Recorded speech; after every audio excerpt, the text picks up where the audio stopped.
ఇది government of India ministry of home affairs disaster management division వాళ్ళు ఇచ్చినటువంటి లేఖ. ఈ లేఖ మొన్న 3 సెప్టెంబర్ డేటెడ్ తెలంగాణ గవర్నమెంట్కి చీఫ్ సెక్రటరీ గారికి అడ్రస్ చేస్తూ కేంద్ర ప్రభుత్వం ఇచ్చింది. ఇందులో క్లియర్గా వాళ్ళు రాసినారు. ఏం రాసినారంటే, as per the established procedure no formal situation report has been received so far in the ministry of home affairs control room. అంటే తెలంగాణలో ముఖ్యంగా ఖమ్మం, మహబూబాబాద్, వరంగల్, సూర్యాపేట్ ఈ జిల్లాలలో ఏదైతే వరద ప్రభావం ఉందో దానికి సంబంధించి కేంద్ర ప్రభుత్వానికి హోమ్ అఫేర్స్ డిజాస్టర్ మేనేజ్మెంట్ డివిజన్కి తెలంగాణ ప్రభుత్వం టైమ్లీ రిపోర్ట్స్ ఇవ్వలేదు అని క్లియర్గా పేర్కొన్నారు. అంతేకాకుండా ముఖ్యమైన విషయం ఏంటిదంటే, to assist the state government a total of 7 teams of NDRF national disaster response force along with boats and life-saving equipments have been deployed by the central government. Further, 2 Indian Air Force helicopters have been deployed in the state for rescue and relief operation, and both the helicopters are at standby at Hakimpet, Hyderabad. అంటే కేంద్ర ప్రభుత్వం 2 హెలికాప్టర్లని, Indian air force హెలికాప్టర్లని స్టాండ్బైలో పెట్టింది. ఇక్కడ తెలంగాణ హకీంపేట ఎయిర్పోర్ట్లో అవసరానికి వాడుకోమని 7 NDRF బృందాలని రెడీగా పెట్టింది. దీన్ని బట్టి ఏం తెలుస్తుంది, మొన్న ముఖ్యమంత్రి గారు కానీ ఖమ్మం జిల్లా మంత్రులు కానీ మేము హెలికాప్టర్ని కోరినాము, కాకపోతే ఈ వాతావరణకు అనుకూలంగా లేదు కాబట్టి హెలికాప్టర్ రాలేదు అని చెప్పి వాళ్ళొక వ్యాఖ్యించారు. కానీ ఇక్కడ ఉన్నాయి 2 ఇండియన్ ఎయిర్ ఫోర్స్ హెలికాప్టర్స్. ఇవి ఎట్లాంటి ప్రతికూల వాతావరణం ఉన్నా కానీ ఇవి ఫ్లై అయ్యే కేపబిలిటీ ఉన్న ఎయిర్ ఫోర్స్ హెలికాప్టర్స్. పక్క రాష్ట్రంలో 6 హెలికాప్టర్లు తిరిగినాయి ఆంధ్రప్రదేశ్లో. తెలంగాణలో ఎందుకు తిరగలేదు హెలికాప్టర్లు ఉండంగా? ఎందుకంటే మన దగ్గర చాతగాని దద్దమ్మ సన్నాసి ప్రభుత్వం ఉంది కాబట్టి ఈ హెలికాప్టర్లు వెళ్ళలేదు. ఏదైతే ప్రకాష్ నగర్ వంతెన మీద 9 మంది మనందరం చూసినాం సోషల్ మీడియాలో కానీ టీవీలో కానీ, 9 మంది చిక్కుకుపోతే సుబాన్ ఖాన్ అనే ఒక ధీరోద్ధాతుడు జేసీబీ డ్రైవర్ పోతే ఒక్కరిని చనిపోతా, తిరిగి వస్తే 10 మందితో తిరిగి వస్తా అని పోయి 9 మందిని రక్షించి వాపస్ తీసుకొచ్చి ఈరోజు హీరో అండి తెలంగాణకి.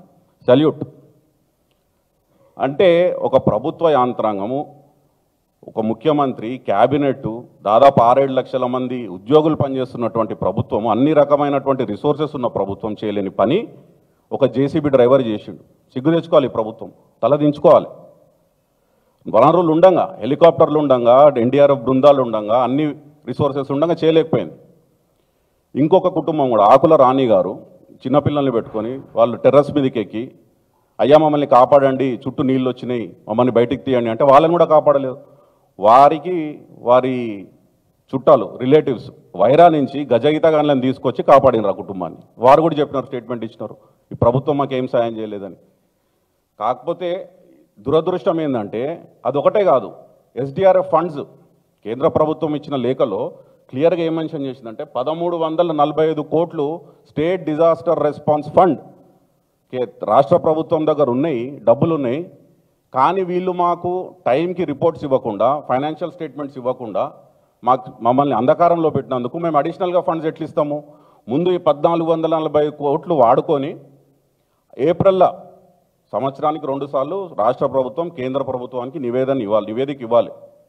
SDRF ఫండ్స్కి సంబంధించి ఎక్కడ ఖర్చు పెట్టినాం, ఎట్లా ఖర్చు పెట్టినాం, ఎంత ఖర్చు పెట్టినాం, బ్యాలెన్స్ ఎంత ఉంది, ఇట్లాంటి విపత్తుకు మాకు మీరు సహాయం చేయండి అంటే కేంద్ర ప్రభుత్వం ఇస్తుంది. ఈక్వల్ షేర్గా రాష్ట్ర ప్రభుత్వం కూడా ఆ ఫండ్లో ఇన్వెస్ట్ చేయాల్సి వస్తుంది. కానీ ఈ దద్దమ్మ ప్రభుత్వం ఏప్రిల్లో ఇన్ఫార్మ్ చేయాల్సింది కేంద్ర ప్రభుత్వానికి, ఫైనాన్షియల్ స్టేట్మెంట్ సబ్మిట్ చేయాల్సింది, యూటిలైజేషన్ సర్టిఫికేట్ చూపించాల్సింది, కేంద్ర ప్రభుత్వం ఏమనుకుంది, వీళ్ళ దగ్గర ఆల్రెడీ 1345 కోట్లు ఉన్నాయి కాబట్టి డిజాస్టర్ రెస్పాన్స్ ఫండ్కి వాళ్ళు అడిషనల్గా సహాయం చేయలేదు. ఎవరు తప్పిది? దీన్ని కూడా కేసీఆర్ గారిని నిందిస్తారా?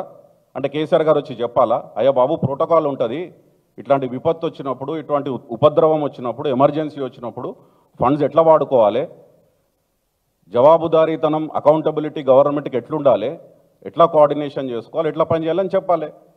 వాళ్ళకి తెలియదు, అనుభవ రాహిత్యము, అన్నీ నాకే తెలుసు అని ఒంటెద్దు పోకడలు, ఉల్టా ప్రతిపక్ష నాయకులను తిట్టుడు. అంటే ఇది కూడా కేసీఆర్ గారే చెప్పాలన్నమాట. ఇంక అన్ని కేసీఆర్ గారు చెప్పి ప్రభుత్వానికి ఏం చేయాలి ఏంది అన్నప్పుడు ఇంకా వీరెందుకు ప్రభుత్వంలో, ఈ ముఖ్యమంత్రి ఎందుకు, ఈ క్యాబినెట్ ఎందుకు, ఈ మంత్రులు ఎందుకు?